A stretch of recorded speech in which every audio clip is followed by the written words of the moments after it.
Welcome to lecture number 28 in the Sefer HaKuzari.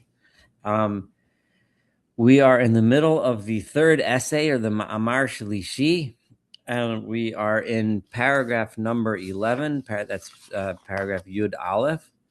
And for those that are using the corrupt conversion, that's this one, which I'll be reading from. I switched from reading the modern Hebrew, one that I was reading before, to just reading the Ibn Tibbon Hebrew. Just so that I can stay on one page and have one book in front of me. But and also because I wanted to try them both out just to see how they both feel. But anyway, so it's page 283 in the corrupt conversion. So we were in the middle of discussing the wait, I'm sorry, I'm going to pause for just 1 second. It's something from the hospital. Okay. So he's in the middle of explaining to the Khazar king what a pious Jew is like. And in many ways, what it sounds like to me, and this is the way I feel when I'm reading this paragraph, number 11, uh, is that Rabbi Yehuda Levi is really describing himself, right? He's describing his own feelings, emotions, and approach when he worships and serves God throughout his life. And what he just talked about the keeping the laws of the Torah and the different types of laws of the Torah, and how we use them to achieve levels of close to godliness, where we can access not quite Ruach HaKodesh, maybe not quite prophecy, but one step below that. And he's describing how this such a person focuses on self-improvement. We talked about for a while. We talked about how he remembers all the time that everything he does is in front of God, who cares about what he does and will reward and punish accordingly, and so on. So we're up to the words Yachshov. He will think, and he will think about. He will keep in his mind Kichol Evarav Musamim B'Chachma V'Seder V'Shir, that in his entire body is all built in a wise way, in an orderly way, and in an appropriate way. Like the arms are a certain length, and the head is a certain size, and the body has certain strengths and orderliness to it. So, in other words, remember, he's changing his focus from how he looks at God and how he remembers his relationship with God to now he's looking at himself. And if some of you were with me last night when we studied Mesilas Yesharim, who talked about the feeling one has when he realizes how minute he is, how tiny he is, how much of a nothing he is in comparison to the vastness and greatness that's beyond our comprehension of God.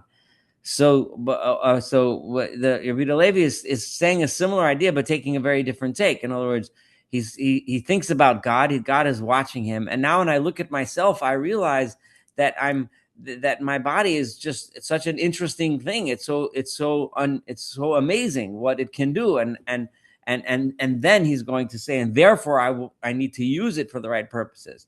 So he sees his body follows his will. Now, even today that we scientifically understand a lot more about how the brain communicates with the body, it doesn't make it any less amazing. If anything, it makes it even more amazing. The point that Rabbi Levi is saying right now, and that is that it's amazing that you think something and then your body does it. Like, why is it that I should think that I should give a lecture tonight, and all of a sudden my mouth is giving the lecture and my eyes are reading the words, and how I decided I was going to eat dinner, and all of a sudden I'm cooking dinner, I'm eating dinner, and so on and so forth, right? The person doesn't, you don't think, okay, my pinky should move this way, my index finger should move that way, and my thumb should move this way, my elbow this way. No, you don't think that way. You just grab a pot and throw some food in it and put it on the fire. You're not, but your body just knows how to follow the instructions of the brain, right? In this miraculous way, right? All of his limbs are like listening to him, and they're all helping achieve the task that he set himself out to do. And half of the things, many of those limbs that were moving, we didn't even know were moving. How many of us think which muscles were contracting and which muscles were expanding when we decide to throw a ball or pick up a fork or anything like that? Um, the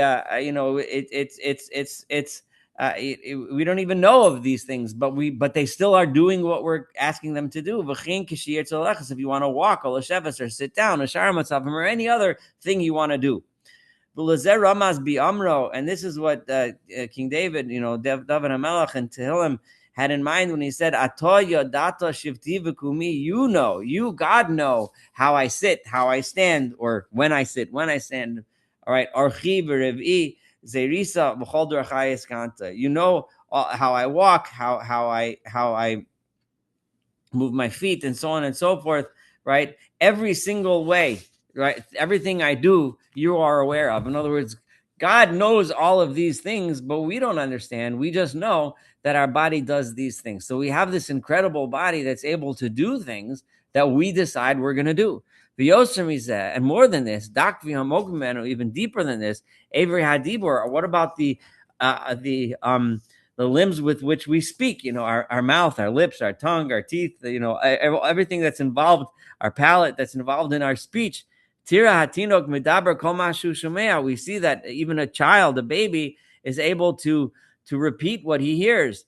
He doesn't know, okay, now I need to make my tongue move to make this sound. He just makes the sound, right? Exactly which limbs, which muscles, etc., that he's using, and the chest, right, the lungs that they could sing. A person is able to produce musical notes with his song. You don't realize what you're doing. You just know how to say them. You just know how to make this musical note. But you can't think, well, this lung, I'm doing this thing and I'm contracting my diaphragm this way. That's not how it works, right? Right? It is like this because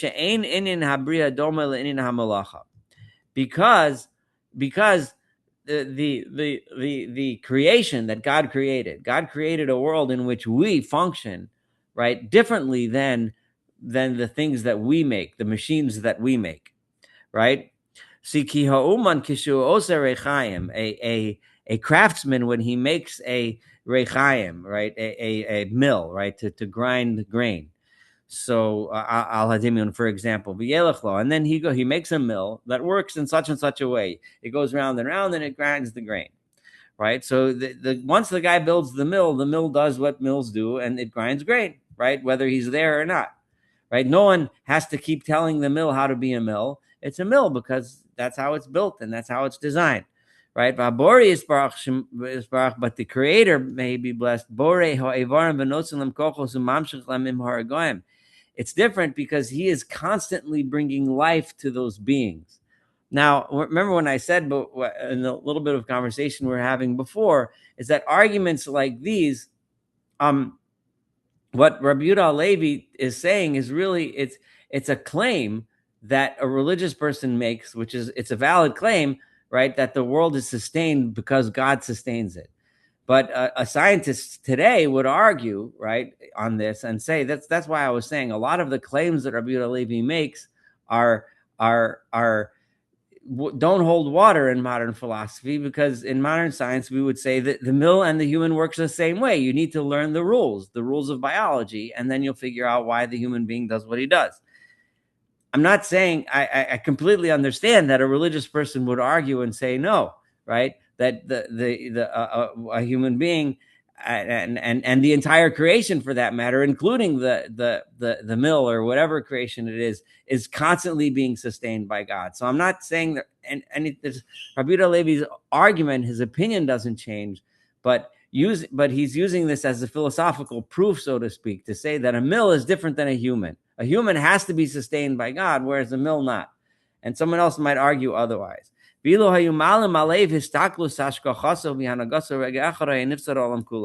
God would take away His attention, His providence from the world, in 1 second, the entire world would cease to exist, right? So the bottom line is that this pious person, and I really view this as if Rabbi Levi is talking about himself. He thinks all of these things in every single one of his movements. Everything he's doing, he's thinking, this is happening because God sustains this. And this is how a religious person walks through life, right? Everything I'm doing is because God cares, is because God created a world so that I can be walking around and doing XYZ, whatever that might be. It could be something very holy or very mundane, but I'm here and I'm doing this because God decided to create a world and sustain a world and give the energy so that these things could happen, right? Right?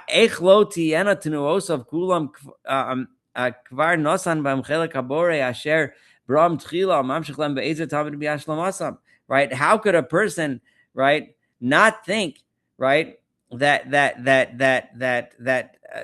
and not make sure that all of his movements should all be devoted completely to God, right? Because God created him and God continuously maintains them, right?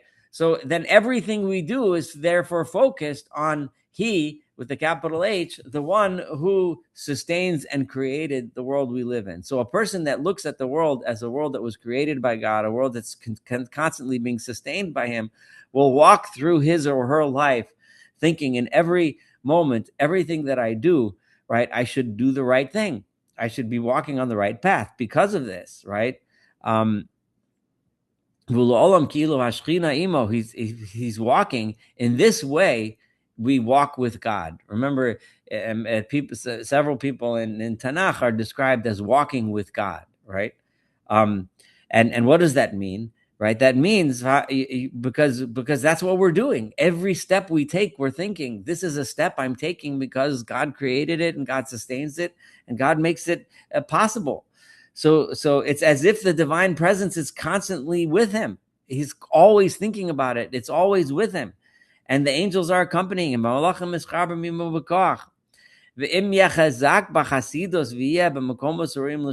if he will be strong in his piety, right, and he will remember to be in places of holiness, special places that are places of holiness, then he will be attached to God in his actions and everything he does. And he will see them. He will see the angels, so to speak, in a on a level just beneath the level of prophecy. Just like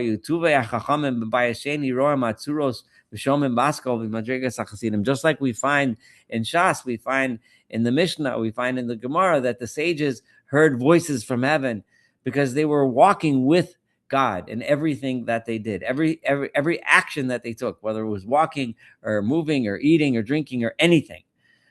This is the level of a chassid, of a pious person. Prophets are even higher than that. And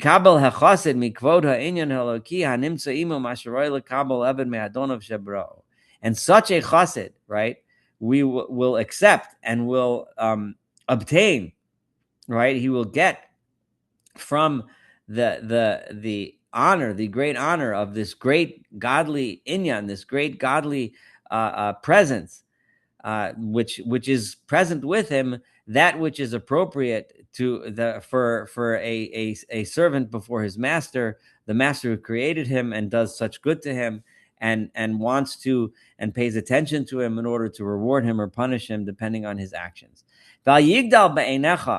And don't think it's crazy, right? Remember, I'm talking so much about every action, but what about not just the mundane actions, but those actions that we think of as somewhat as dirty, as kind of lowly actions, like, the example of going to the bathroom he's about to talk about, right? So things that we tend to shuffle aside and we think they're gross or disgusting or whatever, but don't think it's so crazy, right? Or so surprising. That which a pious person would say before he goes even to the bathroom to do what he has to do. Hitkabdu mechubadim kedoshim, be honored, right? those of you who are honorable, kavod lashchina, he gives honor to God, v'isvadoso, and that which he mentions and discusses after he leaves the bathroom in the bracha of Asher Yatzar. I just turned the page to 286. Esadam b'chachma, God, you created the human being with wisdom. V'kama gedola habracha azos b'inyana. How great is this blessing? If you think about it, it really lays out many of the ideas that we're discussing. Asher Yetzares Adam Mitzalmo, he created him in his image. And so Asher Yetzares, and then Rofei Chabasar Maflila Sos is how it ends, right? God heals all flesh, and he does such incredible wonders. So he starts off as a Rofei Chabasar, right? As a person who, I'm sorry, V'kama Gedola Brachos Binyana V'kama Mitukanos, how beautiful are its words, Lemisha Hu Mistakel B'hem Be'ein HaEmes, if a person really looks at it without making fun or without belittling it, looks at it with a true, honest eye, it starts off with the wisdom of God, because our bodies are created with wisdom. God brings healing to all flesh, and he does wondrous things. The incredible wonder of that which God created in living beings, from what, and specifically in this case, in reference to the bodily functions of expelling waste and strengthening the body. And it includes all living creatures, not just human beings, but all living creatures when we say kol basar. In general, in the Tanakh, when it uses the term basar, it's referring to all living creatures. The kosher meets po'no and such a person, how does he go about? He's going to go about his life thinking these things, right? He needs to use strategies in order to make sure that he's always focusing on the right things. So he's always focusing on God, and that is then becomes the reason for mitzvot, right? So as opposed to, remember when we learned the reasons for the mitzvot from the Rambam went through each mitzvah and told us a different, usually a moral or ethical quality that it helps us, or a philosophical truth that it helps us understand. The Kuzari is explaining they're not mutually exclusive, but they're just different explanations, and that is that these are strategies to help us focus, so that everything we do in our lives, we make sure to remember that this is being done on our path of piety, on our path of worship of God. And how does that work, right? He uses these strategies. Some of these strategies are the mitzvos that are written in the Torah, right? And some of them are strategies that are customs that we keep in order to maintain this connection, so that our entire lives, walking through our lives, is constantly connected to him. So for example, when you put tefillin on the place where you think v'hazikaron and remember meharosh v'otzo mehem ritzua magas al yado, and you wrap them with a with a strap, right? That drape down from your head and to your hand, right? Kadesh yiro samashos, so that you could see them, right? Utfilin shel yad al mabua hakochos, and you put the tefillin shel yad, the arm tefillin, on the place where you have your muscles and your strength. Rotza lomar, it's meaning halev, where across from where the heart is. Venose tzitzis, and you have tzitzis. You wear tzitzis on your garments. Kadesh shel yatridu chushav ba'olam, so that your senses shouldn't entice you to do things. Of course, the famous story in the Gemara where someone went to visit a prostitute and he saw the tzitzis and remembered. So the tzitzis are always there on our garments to remind us of God's commandments. And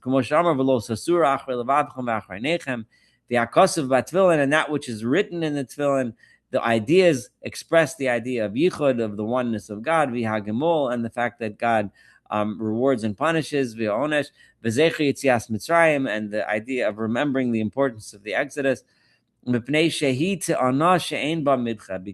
why the Exodus? Because the Exodus is the ultimate proof to our relationship with God, is the ultimate proof of God. The Exodus is it, right? We discussed that before many times. Because it's an irrefutable proof. Everybody knows the Exodus happened, and it's an irrefutable proof that God cares about the creations of this world, that God pays attention to the creations of this world, and that God knows what's going on and the actions of the people in this world. Achar Kain, after this, misgalgel, b'chol chushav laseis chelik alakim b'hem. He will see everything, right, that he has in his life, every sensation that he has. He will see them as something from God, as something godly. Every single experience that such a person has, every pleasure such a person has, he will experience as something that came from God. Ukvar kibalnu ki hama'at shabashiurim asher yetze ha'yisraeli b'hem.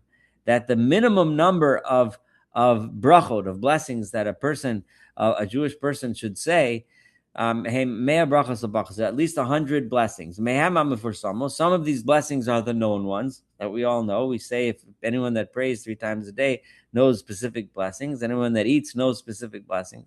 But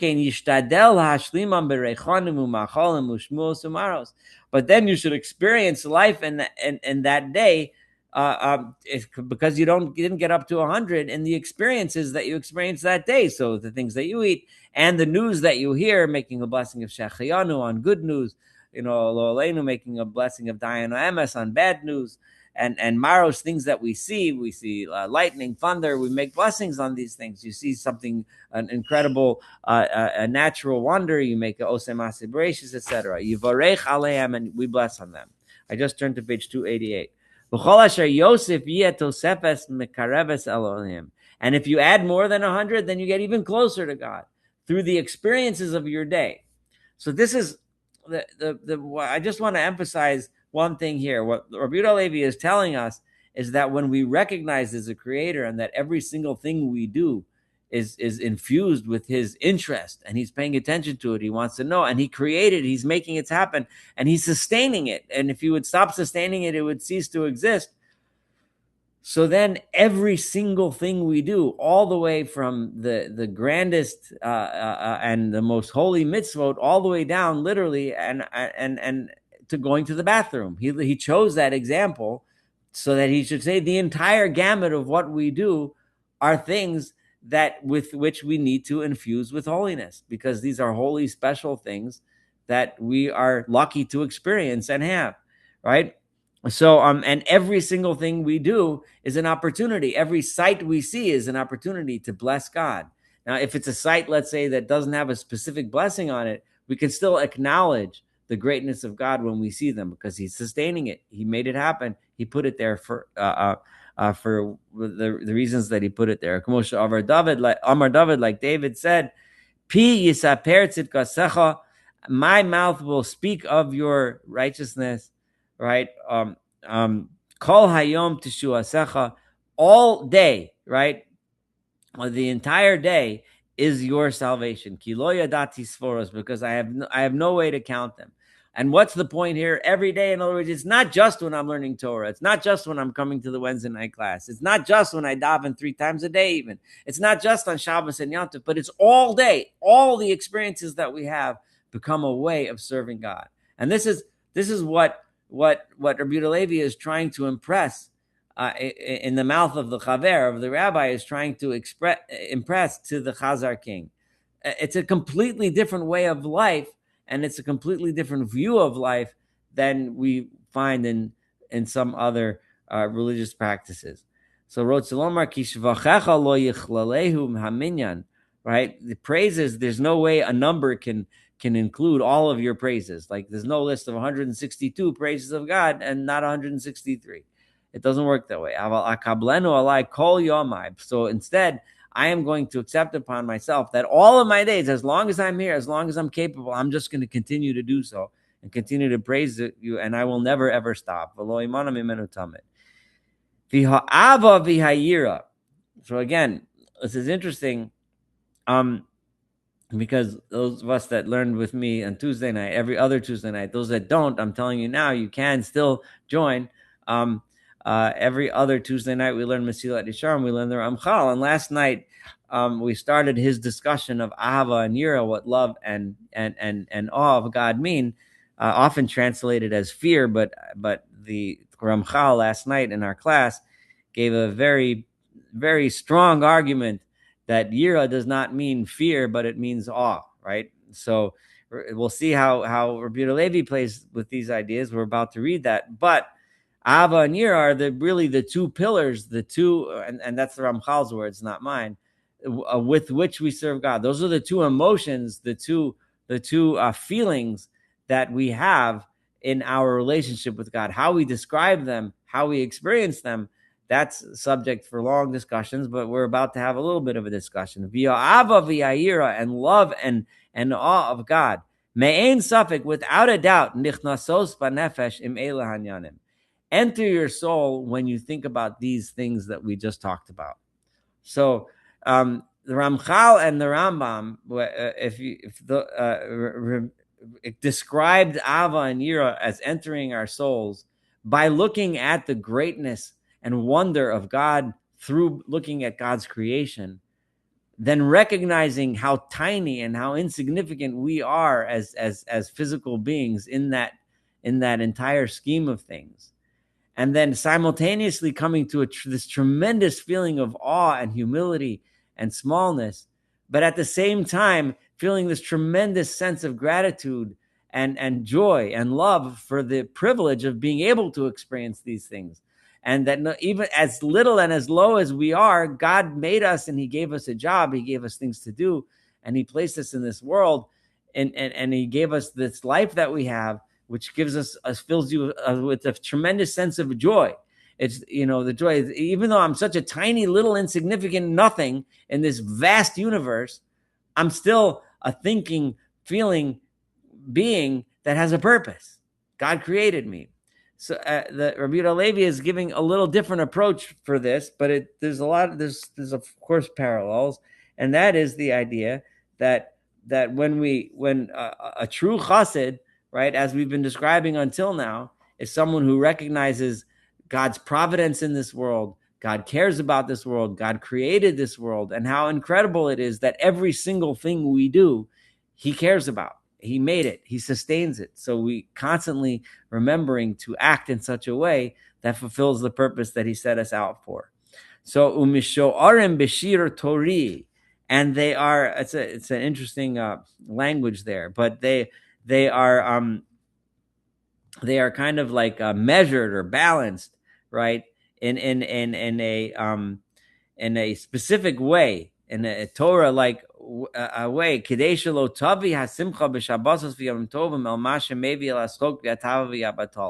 Right? He will have love and he will have fear, but not so much so that when one feels that special joy, that one then uses that joy for bad purposes and goes overboard and drinks too much, or is too promiscuous, or eats too much, etc. And you miss davening, and you don't go to shul, and you don't participate in the community things that are supposed to participate in on Shabbos, right? So such a person is he's remembering in everything that he does. So he's using the idea of remembering that God is always before us, remembering that God is the creator, remembering he's the sustainer of everything that we do. So therefore we will walk in his ways, and walk and everything will be infused with this godliness. So v'shalototzi hayira el gvul shem yoy, and the same thing on the other side. He's going to remember that the yira, that the fear or the awe that he has, doesn't lead him to feeling so humble, right? That he just gives up on all hope. He figures, there's no hope for me. I'm such a loser. I've done so many bad things in my life that there's no hope. And he's going to end up just being worried. He'll be depressed his whole life. He's really describing mental illness here, right? He's depressed. He's sad. And he's going to forget about all of those things, and he's going to transgress all of those things when God told us we should be happy, right? So it's a tremendous joy. On the one hand, we're afraid to slip up. On the other hand, it's a tremendous pleasure and joy to experience this. We should be happy with the good he gave us. And he is not going to give a lot of praise for the goodness that God gave him. One praises God when one is happy. V'yeh k'mo she'amar bo tachas shelo avata Hashem Elokecha b'simcha v'tuv leva v'yavata es ohevecha, right?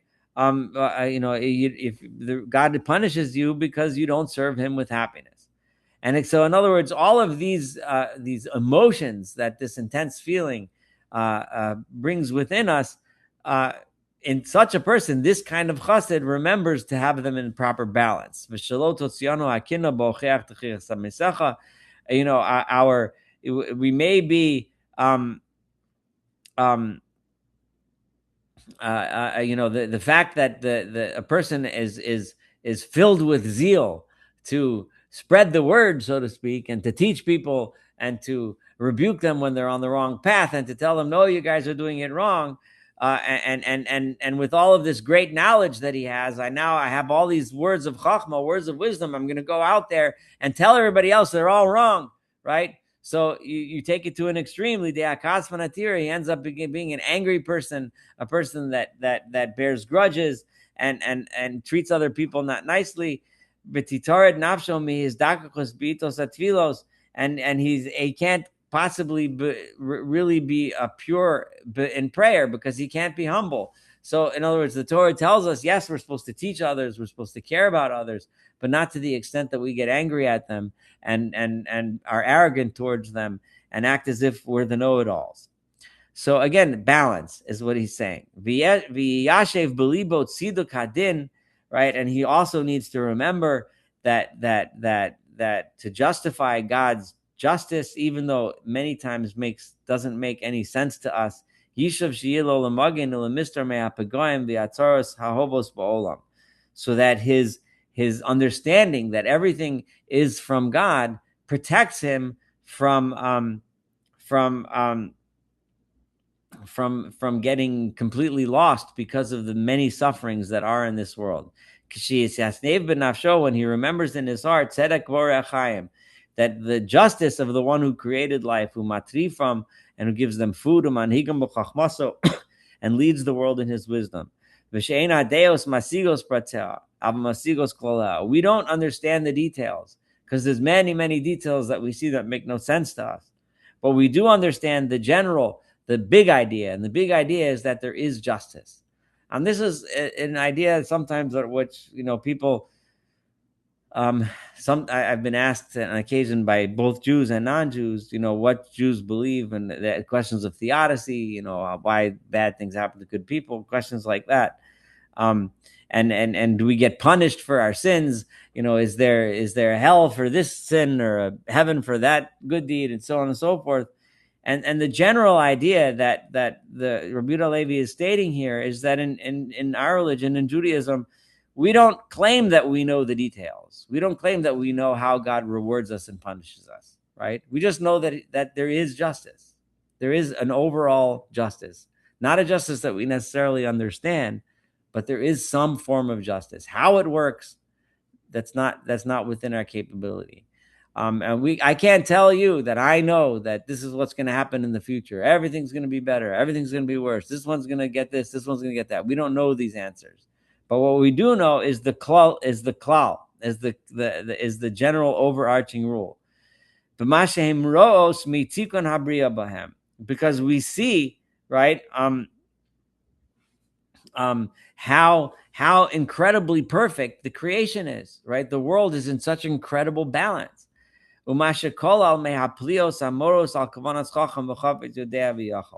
Right? And we see the incredibly wonderful world that God created, how wise it is, right? How beautiful it is, right? How much how much God knows, how much God is capable of. So so this is what this person thinks, and Rita Levi is continuing to talk about this chacham, and I do want to learn more. I think we may be able to finish this paragraph tonight, but I want to stop there are so many ideas that he's went through. This is just his broad view of what a pious person is like. He wants to paint a picture for the Chazar king of what a pious Jew is like, how we think, how we approach the world. So there's a lot of stuff packed into a couple of paragraphs. So anyone that has a question, an observation, I'm going to stop for a few minutes to take them. So remember to unmute yourself. So how does he justify or not justify? I guess he talks about balance. It seems like balance is a key for him. But then he talks about these obsessive things like you you know scratch your ear and it feels good, so you thank God that you were able to scratch your ear. I mean, Mm-hmm. there are a million things you can do all day, and Mm-hmm. be that to me is not balance. To me, that's obsessive compulsive, activity. Uh, there must be a balance between being thankful about what God, is and what He's done for you, and being too obsessive about it. What is he saying with that? I mean, he's mentioning balance, but then he talks about these obsessive things. I mean, what Well, I'm what not what sure that I think I do think he means what he says. I think that a true chassid understands that everything, even the scratching of the ear, in your example, is a pleasure given to us by God. And a true pious person recognizes every single thing is from God. Now, I mean, that's why he mentioned all the way from going to the bathroom to to doing mitzvos and so on. So, I whether or not that's OCD is, I don't know. We'd have to ask a psychiatrist. I don't think it has to be, though. I think it can be, but I don't think it has to be. I think that if well, we if yeah, it, it's I mean, you can spend your whole day. You could not enjoy life by spending your whole day doing these things. I mean, well, you I don't can think it's interrupt it. You can interrupt a certain amount of joy in life but by it being doesn't take obsessed away with joy. things. But it doesn't take away the joy to remember that this is from God. It adds joy, No, no, right? it does in certain situations when it really is an awe-inspiring situation. It doesn't have to be totally awe-inspiring, but something good happens. You thank God for it, and I understand there are certain things that you would do that for, but it can go too far, is what I'm saying. I think one could take it and I stretch don't. it But too far. I hear what you're saying, and you have the right to say it. I don't think that's what Rabbi Yehuda Levi would think. I think he's arguing that a righteous person, a chassid, a true chassid who's achieved this high level. He's not talking about the average Joe, right? He's talking, Yeah, which includes most of us, but recognizes in everything the hand of God, yeah, yeah. and it's a level which it can be obsessive, but it doesn't have to be. It can be a way of living life and in this incredible state of joy. Like literally every single thing I do is important, is meaningful, is something. There's nothing that happens that has no meaning at all. Yeah. And infusing meaning into everything is really what he's trying to achieve. I think well, I'm not a psychiatrist, but obsessive compulsive is, what isn't that's a a person who thinks that if he doesn't do certain things, something bad is going to happen. I don't know. I have to look up the official Oh, definition. it just means you feel the urge to do these things. You Yeah. know, it, it doesn't mean that something bad is going to happen. You just have the Right. urge to do these things. Yeah. But no, But this person, I don't want to go overboard with that. yeah, Except I yeah, agree. But my right. feeling is this: we all appreciate if we're in a certain level, not even at that level that he's Hmm. talking about. We all appreciate things when they happen and understand that we appreciate that God allowed this. But So I think but I was I just going to go say that ahead. if I Yeah. think Jack, like when you get into more the obsessive compulsive, if this were interrupting the pious individual's life, like if all of a sudden he forgot to say thank you God for scratching my ear and I could scratch my ear and then he went crazy, then that would be a problem. But Yeah. who's just yeah, as I think Saul said, infused with this wonder and joy and it's just a constant thank you, then as long as it's not interfering with your life, it's not a problem. yeah, I see that. What I'm saying is to do it to a certain point, it would not interfere with your life, but it might even ruin an experience if you're interrupting it by saying, "Oh, I've got to thank God." In your mind, you're saying, "I've got to thank God for this right now," as opposed to experiencing something and then walking away and say, "I'm going to thank God that I was able to experience this beautiful sunset." I mean, It's but that I kind of. would I would add something else though.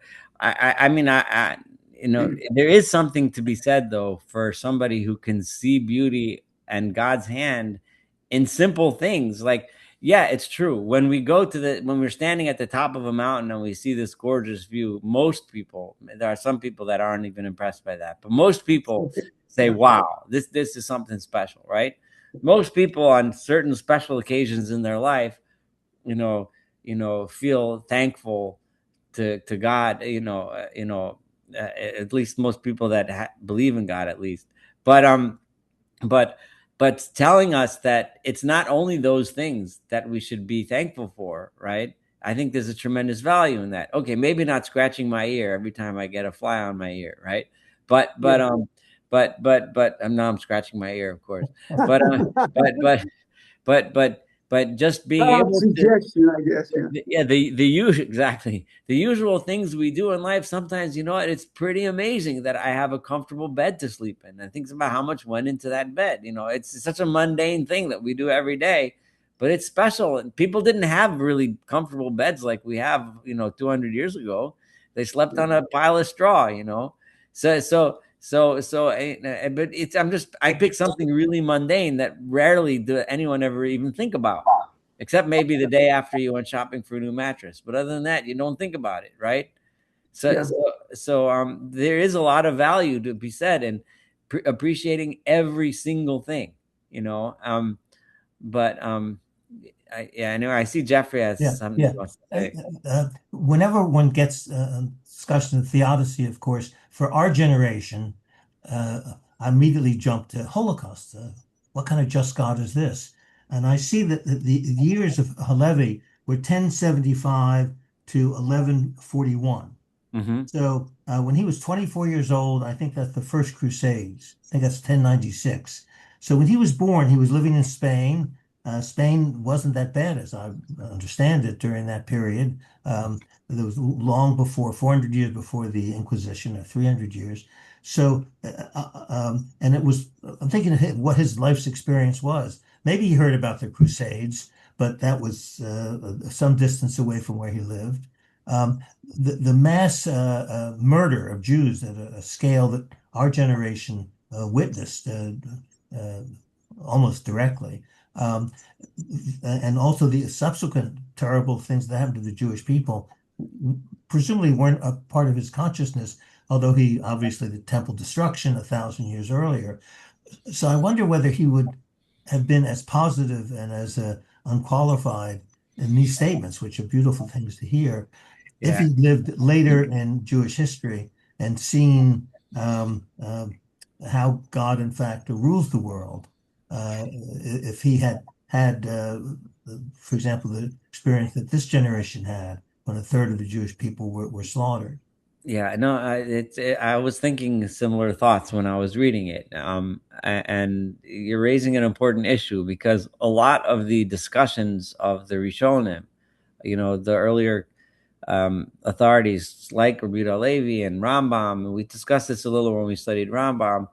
Whenever they deal with the issue of theodicy, they have lots of these philosophical answers, that to some degree make sense, some degree still leave questions. Nobody ever really answered the question of theodicy yet, right? But they, their approaches, but they all seem to dissipate into thin air when you look at something so awesomely horrifying as the Holocaust. And and um and a lot of philosophers, kind of feel like we need a new theology, of specifically dealing with that issue. So Rabbi Levi here, he didn't go into the depth of his ideas about theodicy, not here, but we got a general idea of his approach, right? Which was, we don't understand the details, but overall there's a justice that we don't see or understand, which is one of the philosophical approaches. I mean, you can try to use that for the Holocaust, but then, when you think about a million children, slaughtered, or, those kinds of things, you can't, how the old approaches, like Rabbi Levi, like the Rambam, like the others, how they, how relevant are they? How can we stick with them? How can we still, how can we answer these questions in the days after World War II? And I don't have an answer to that question, but you're raising a very, very important point. That one of the things to do is looking at the Jewish philosophers who did deal with the question. Like the Eish Kodesh, or the Pietzesna Rebbe, who was the Hasidic Rebbe in the Warsaw Ghetto, and how he deals with these questions is he had the right to discuss these things, because he was witnessing that. Yeah, it's way too big a question for us to answer in this context. Just give me 1 second. I just have to return a message to a nurse. It just takes 1 second.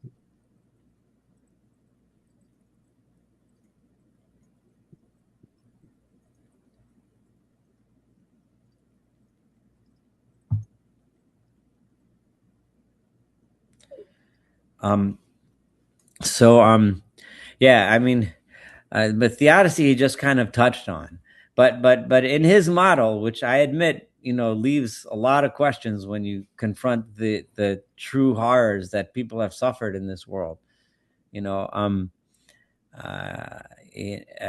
especially the Jewish people, but the people in general. I mean, Hiroshima and Nagasaki were pretty awful. I mean, you can list long lists of terrible things that happened, and how do you explain how does the just God, like, how does that work exactly? But that wasn't. But the bottom line is that this chassid, Rabbi Yehuda Levi, is talking about this chassid, this pious person is walking through his life knowing that everything is in some way just, righteous, and led and happening because God wants it to happen that way. So, but I share. So, I'll continue on 290. We'll do a little bit more. I guess we won't finish this paragraph today, but we'll get close. But I share some likaton v'gadol mehem. He's talking about how God created this beautiful world and how it works and how wise it is, how wonderful it is, how special it is, and how he provides for every creature in the world. The fly has what to eat, the flea has what to eat. And the elephant has what to eat, right? And they have the things they need to obtain that food. The elephant has his trunk and his tusks and whatever he needs, and the flea has whatever fleas have. I don't know, whatever they do have, but they have what they need to get flea food, right? So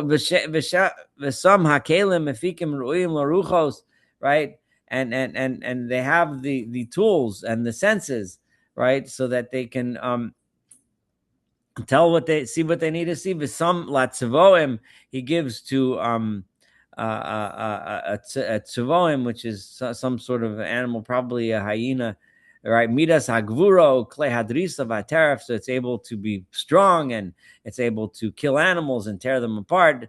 And he gives the hare and a ram the ability to run, and the midas hamorach and the ability to be like non-violent, the opposite of the hyena. And a person who thinks about these things, you'll see such incredible wisdom, such incredible order, such incredible justice. Surely God is just, God is righteous, because he made sure every single thing in the world has what it needs. And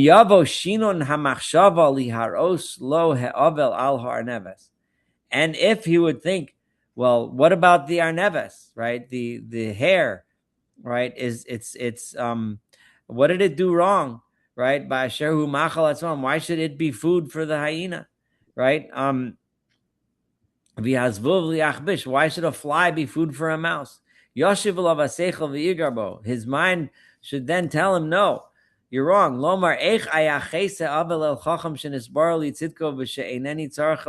Right? How can I attribute injustice to God who is just? If it was just by chance that it happened that way, that these animals eat these animals, right? Then I would say, right, that it's all just chance. It just happens to be that hyenas have big teeth and jaws, and so on. And the mouse can catch flies. But I know that it's God that does it, right? So clearly, right? He God gave the lion, retractable claws and the strength and power and speed, migvura v'yicholas v'shinayim v'tzipornayim, etc. I'm on page 291. And he I'm sorry, I was reading wrong. And achbish is a spider. I was reading achbar. My mistake on the Hebrew there. I apologize. And achbish is a spider, to catch a fly, so that he can able to weave a web and without even being taught how to make a web. Yarog hasvachim lasvuv, and he can therefore he can trap the fly. And he gives him the things that he needs, the tools he needs to do this job. And God prepared the fly for the spider. Just like the little fish are there for the bigger fish to eat. Right? I cannot say other than I don't know why, but I know, right, that in other words, he's giving a partial answer to the question of theodicy, right? What did the little fish do wrong that he should get eaten by the shark, right? But clearly God created it that way. He made it. And Tamim Pa'alo, his work is perfect. God gave the shark big teeth and speed and sense of smell, and God made the little fish a little fish, and he was fish food. He was food for the big fish. So that's how God created the world, and that's how it is. Umi shenisyashev al nafsho zeh. If you remember this, yeh kemo she'omer malnachem ish gamzu. I almost feel like I should read this again next week so we can talk about the Rita Levi's approach to theodicy in an entire lecture. Because all of this is really touching on that topic. Well, we got 5 minutes. If someone remembers this and realizes this, remember, he's not looking at the lion having claws because of evolution, right? And biology. He's thinking the lion has claws, right? Because God gave the lion claws. And even if you think that it happened through evolution and science, it's God that made those laws that ended up that the lion would have claws. So God created a world within which, regardless of what level of science you're thinking on, 1,000-year-old science or modern science, the bottom line is God created a world in which this is what happens, right? Some animals develop the ability to eat others, and that's just how it is. And we don't know the justice of it, but we look and we see a beautiful world. There's reasons, but we don't know. Why did the hare get eaten by the wolf? I don't know. It's just that's the way the world works, right? Kol asher timseu tzara omer, like Nachum Ish Gamzu used to say, every time something bad would happen, he would say, this is also good. He was always living a sweet life, which is fascinating because he, on the surface level, he didn't always live a sweet life because a lot of bad things happened. But he lived a sweet life because he accepted it and said, this is also for good. I might not see it. I might not understand it. I might not know it, but it's also good, right? V'takel alav hatzaros, and the suffering was light to him. He was able to handle it. Maybe he might even be happy because he'll realize, I have sins. I'm suffering for them. So therefore, I've now atoned for those sins. Like someone who pays back a debt. It feels bad to give somebody $1,000, but you got rid of the debt, so you're happy. When you walk home, you're done. Now you don't owe anybody $1,000. So he's happy with that. And he's happy because he's awaiting something better in the future. And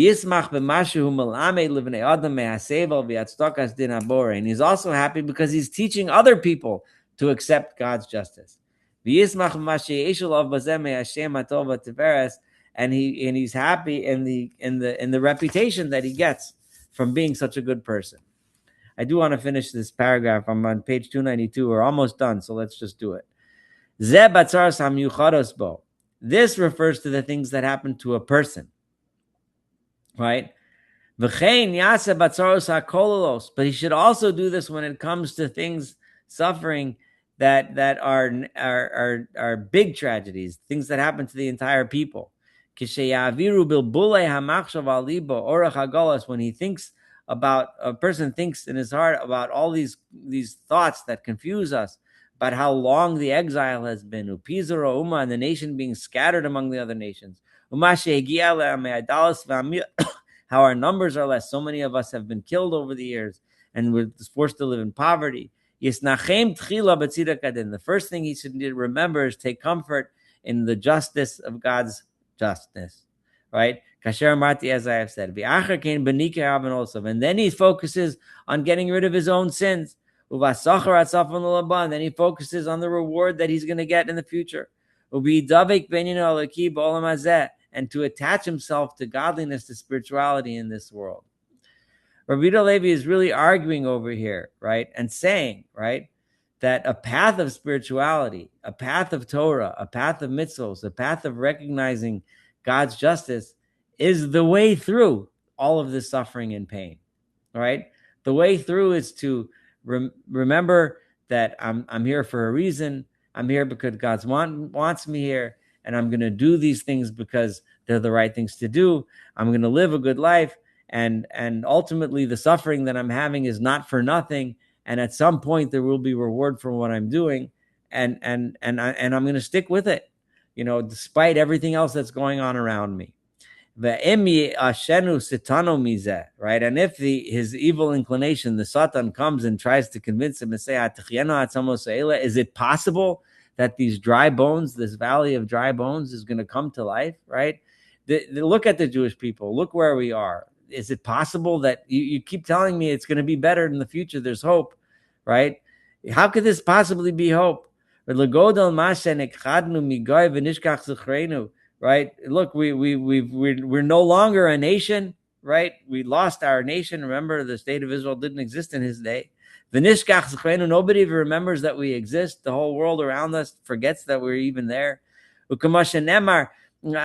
point out so many times that if you go to courses, and I learned in high school. I know I was in a Jewish high school, but you learn the secular curriculum. You read the entire book as if Jews didn't exist. In the history of Western civilization, Jews pop up. There was a Holocaust. The Jews were killed, and then a state of Israel was established, and then it keeps on going with other subjects. It's like we weren't even there. Completely ignoring that we were there, that we were an important part of the whole show, so to speak. Like it says, our bones have dried out, our hope is lost. So think about Yetzias Mitzrayim. Think about the exodus of Egypt. Think about what happened then, and you'll remember, no, it is possible for us to come back. In the song we sing at the Seder, how many great things, right, have God done for us? And therefore it shouldn't be distant. It shouldn't seem to be so impossible. How we're ever going to come back to the way we used to be. Even if there was only one Jew left in the world, it's still possible for the Jewish people to become rebuilt. Don't be afraid, worm of Yaakov. Like we're stepped on like a worm, and people are disgusted by us. No matter what the world does, right, we can still rise again. That a worm is all that's left of a person after you're dead and buried. All that's left is the worm that ate a person's corpse. So just remember that no matter what we go through, this is Rabbi Yehuda Levi's path. So he didn't answer the question of theodicy, but he told us, stick with it, have hope for the future. As much as it makes no sense and it seems completely unrealistic, we can get there and we can rise again. He really described so much. I mean, the reason I read through it kind of quickly, because each and every sentence almost was another entire idea, because he summed up a pious person starting all the way back. If you remember the beginning of this paragraph 11, I think it was 2 weeks ago, how the person goes from a path of worshiping God and recognizing God's involvement in this world, all the way to how we get through such a terrible long exile and how we have hope for our future. And I think most of you probably heard, this sums up probably, a large percentage of the sermons we've heard in our lifetimes was summed up in what Rabbi Levi's this particular paragraph. I'm over time, but I'll still open the floor for a couple minutes of discussion. So I would like to thank the author for anticipating my question that was posed. It may not be a satisfying answer, but at least he confronts the problem. yeah, The quote that you just skipped over or referred to, God calls us a worm. If you start from that proposition, you come to this conclusion. yeah, yeah, yeah, yeah. It's interesting that the explanations I've seen concerning the Holocaust, are very similar to what he's saying. If you read people that have reflected on that, I don't know whether they got that from him or whether this came de novo because many people would think in the same manner. It would be nice to get some information, maybe references we could read if you have them, on what people have reflected on, religious people have reflected on in terms of the Holocaust and explanation in relation to God and the Holocaust.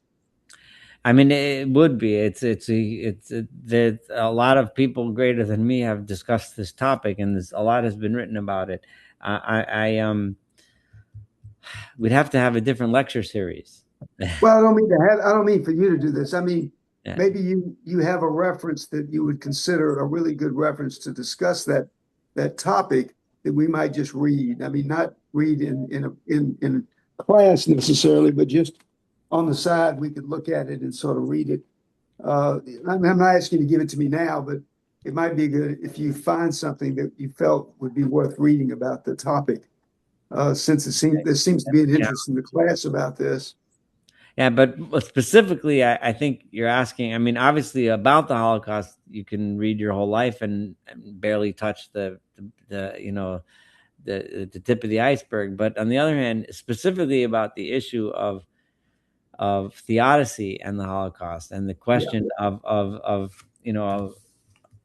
Jewish belief and how we respond to that challenge, which is probably the biggest challenge to religion in general, is not just how evil can happen, because there's a million answers to how evil can happen, but how such incredibly massive, I mean, I don't know, there's no word for it, right?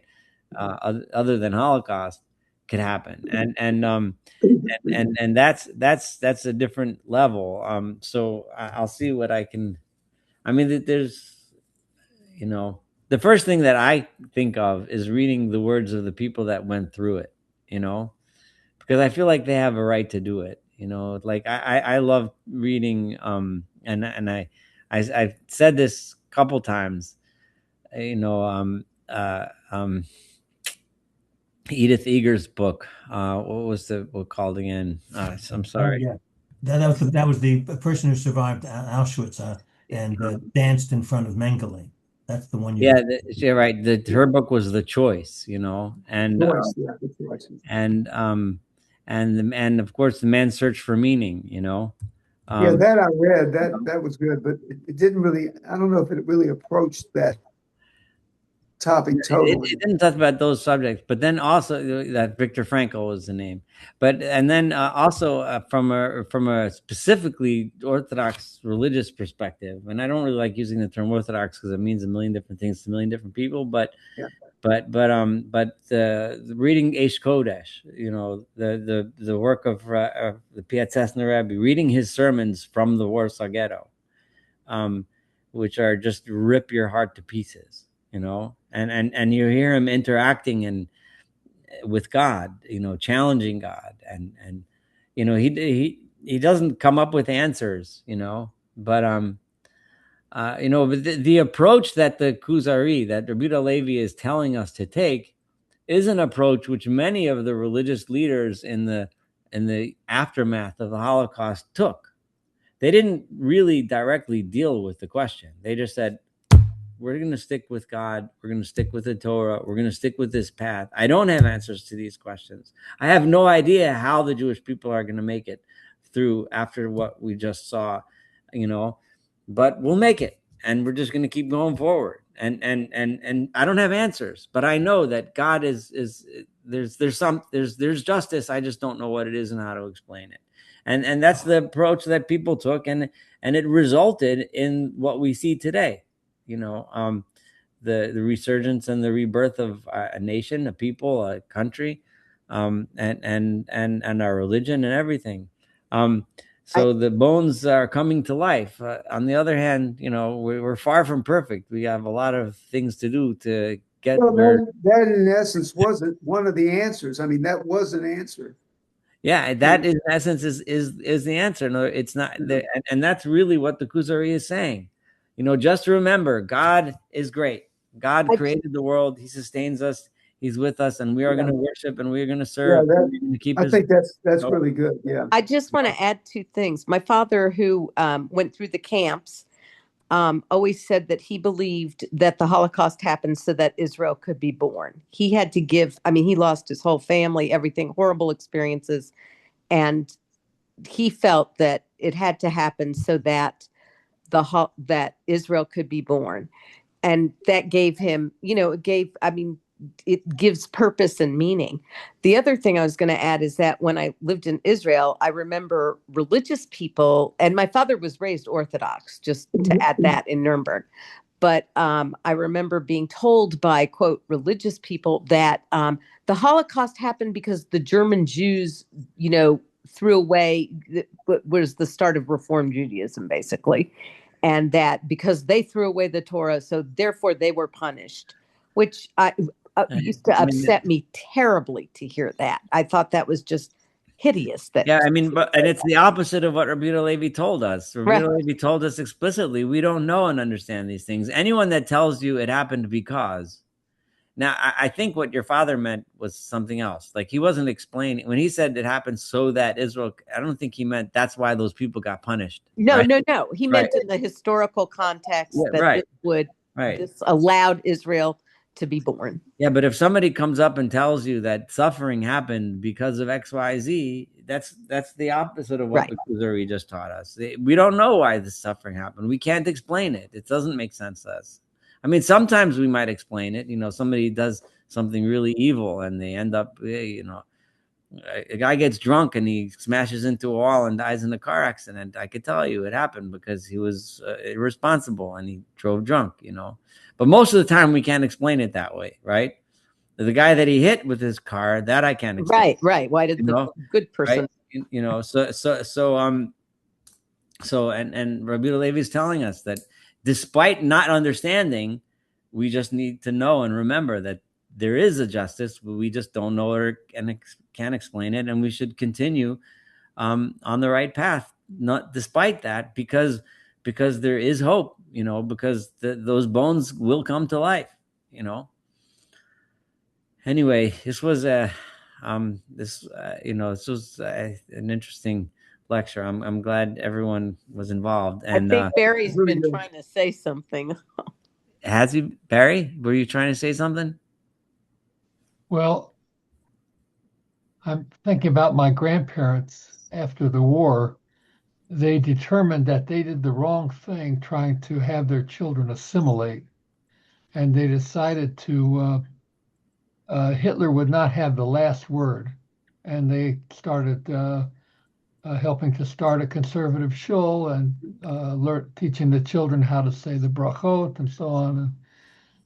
So it brought people, people can react to hardship. And even a lot of what the conservative rabbinate teaches is that our religion provides you with the resources to cope and the hope to cope, and that it's part of us to not just for us to try to walk in God's ways, which are the prophets tell us it's pretty much impossible, but to do our part and take some responsibility, not just to bemoan our fate.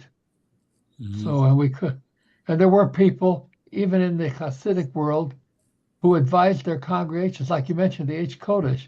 He himself advised his congregation to get the hell out.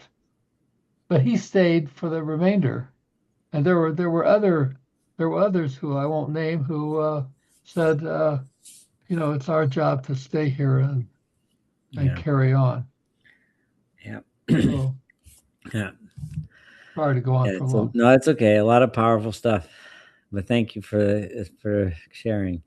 So we'll Mr. Shem, God willing, we'll be here again next week, same time, same station. Is that right? Next week, or is that? Yeah, I should be. Yeah, Shavuos is later, a few days later. It might be tough for me next Wednesday, but hang in there. Let's assume that it's on until I tell you otherwise. But all my kids are coming for Shavuos, and they're all coming Wednesday afternoon. Actually, you know what? I think it's much better. Let's take a pass next week, and Mir Hashem, 2 weeks from now, we'll do it again because I'll be getting the kids together and this and that. I call them kids; they're all adults, but they're still my kids. All right. Anyway, all right. Be well. Thank you, sir.